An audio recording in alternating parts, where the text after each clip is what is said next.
While he could have made himself famous had he cared to commercialize his knowledge, he preferred the companionship of God to the esteem of men. We are the gods of the atoms that make up ourselves, but we are also the atoms of the gods that make up the universe.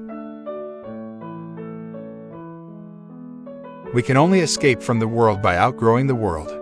Death may take man out of the world, but only wisdom can take the world out of the man. As long as the human being is obsessed by worldliness, he will suffer from the karmic consequences of false allegiances.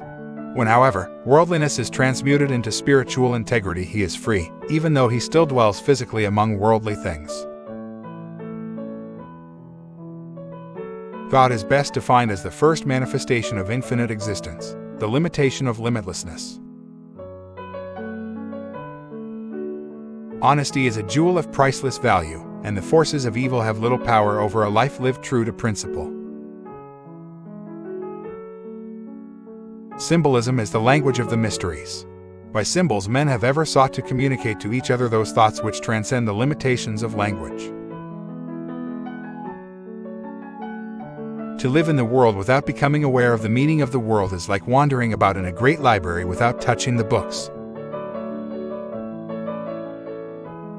There are two great systems in the body of man, the tree of life, which is the arterial with its roots in the heart, and the tree of the knowledge of good and evil, i.e., the nervous system, which has its roots in the brain.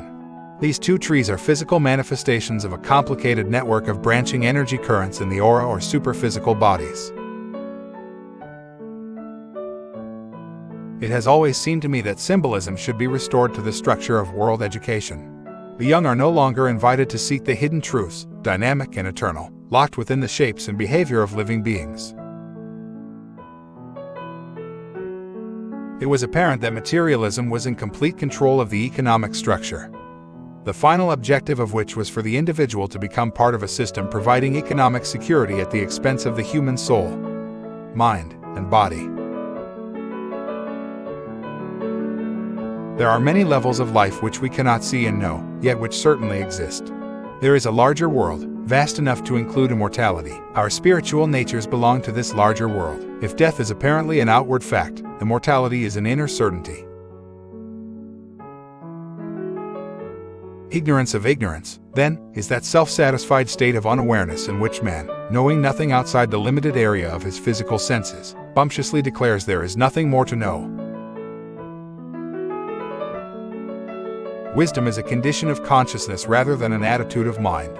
Wisdom is that state of being in which an individual finds himself when realization has tinctured and transmuted all attitudes and opinions. A wise man is one who has experienced wisdom, wisdom in this sense being a mystical experience. A little philosophy inclineth man's mind to atheism, but depth in philosophy bringeth men's minds about to religion. An unhealthy mind, even in a healthy body, will ultimately destroy health. Chem was an ancient name for the land of Egypt, and both the words alchemy and chemistry are a perpetual reminder of the priority of Egypt's scientific knowledge. Fascinated by the glitter of gain, man gazes at the Medusa-like face of greed and stands petrified. There is no place for little minds in a great work. This tree is indeed a tree of life, for without the higher and finer sentiments man does not live, he merely exists.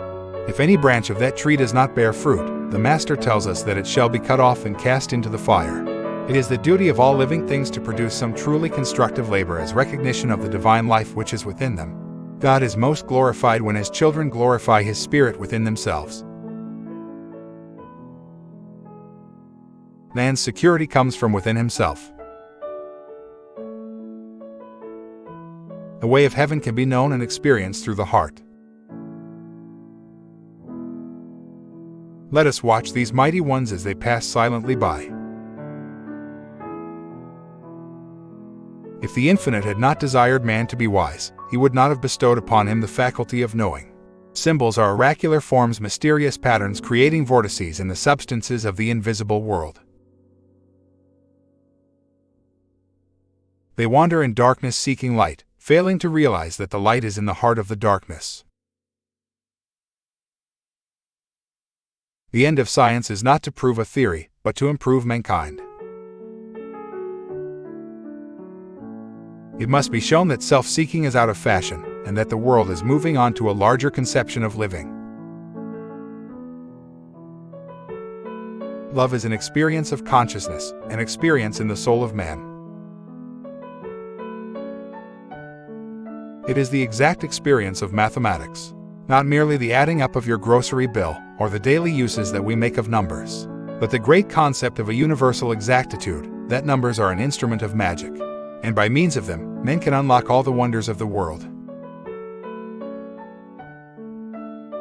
Secret societies have existed among all peoples, savage and civilized, since the beginning of recorded history. It is beyond question that the secret societies of all ages have exercised a considerable degree of political influence. To those capable of seeing the light of these spiritual orbs, there is no darkness, for they dwell in the presence of limitless light and at midnight see the sun shining under their feet. Moderation is the secret of survival. It is for this reason that the candidate assumes the vows of celibacy, for the close connection existing in the advanced disciple between the brain and the reproductive system necessitates an absolute conservation of all life energies. Words are potent weapons for all causes, good or bad. It is only a step from boredom to disillusionment, which leads naturally to self-pity, which in turn ends in chaos. Thou wouldest not seek me hadst thou not found me. Man's status in the natural world is determined, therefore, by the quality of his thinking. Experiences are the chemicals of life with which the philosopher experiments. The adoration of the sun was one of the earliest and most natural forms of religious expression. Complex modern theologies are merely involvements and amplifications of this simple aboriginal belief.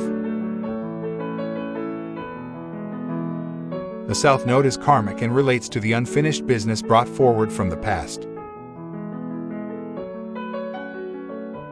In ancient times, men fought with their right arms and defended with their left arms. The right side of the body was considered masculine and the left side feminine.